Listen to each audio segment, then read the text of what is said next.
Good morning, good evening, or good afternoon. Whenever you're watching this, I'm just an ordinary Joe, and lately my entire life has been Expedition 33.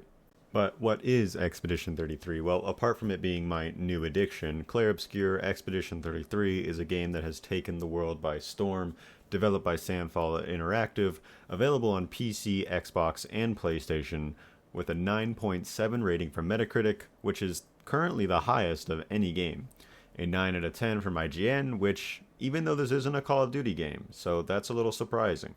And a 9 out of 10 from GameSpot, with many already calling for this game to be declared Game of the Year at the annually held Game Awards show at the end of each year.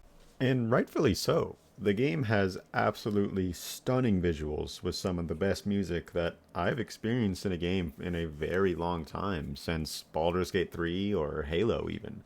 It has a fluid and unique gameplay system, having both an open world to explore that also rewards you for doing so, but also a turn-based combat system mixed in with what are called Twitch-based combat styles, such as perfectly timed parries or dodges, as well as quick-time events to keep players on their toes. And without getting into spoilers, as I believe everyone should experience this story, whether it be actually playing the game or watching a video of the game, it is fabulous. You start the game in a broken version of Paris 67 years after a massive disaster, leaving this looming monolith in the horizon with a giant number counting down from 100. And every year, that number lowers, and the people that age fade away.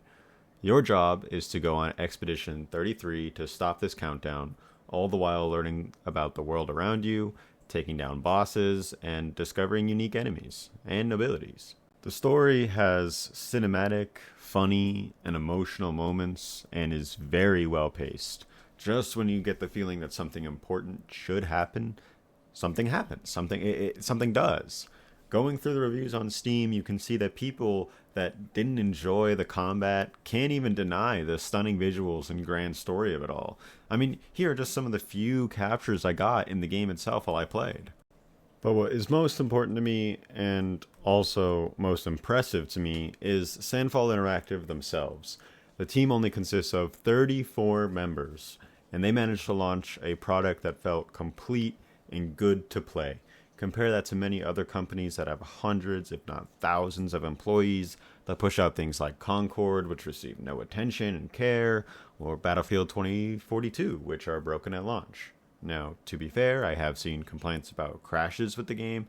I myself experienced some while playing. However, the developers have been quick to release bug patches, so we can hope that the issue should be resolved soon. With much of the company being ex-Ubisoft employees, a AAA gaming studio who for the past few years have had a very shaky reputation with releasing complete and good games.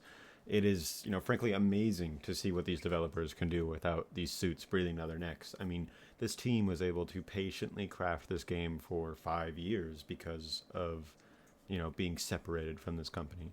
And that isn't it either. Not only is this the company's first game, and it being a small company, it has well over 40 hours of gameplay with it, and it's also only $40, and there's no flashy store trying to grab your attention within the game.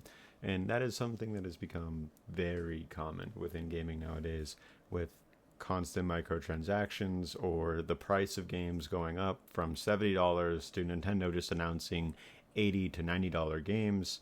The only thing that you can buy in this game is the soundtrack or upgrade to the deluxe edition of the game, allowing for only a few extra cosmetics that do nothing other than visual effects, and you can also find more cosmetics in the game. This game clearly learned off the success of games like Baldur's Gate 3 or Black Myth Wukong, which rely on being a good game from the start to bring people in, rather than FOMO tactics or large updates 2 years later into a game's life cycle.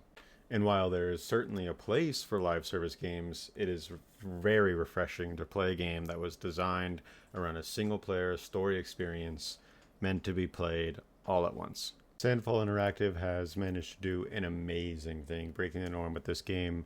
This small France-based company put a huge risk into making this, and it paid off, I believe, immensely.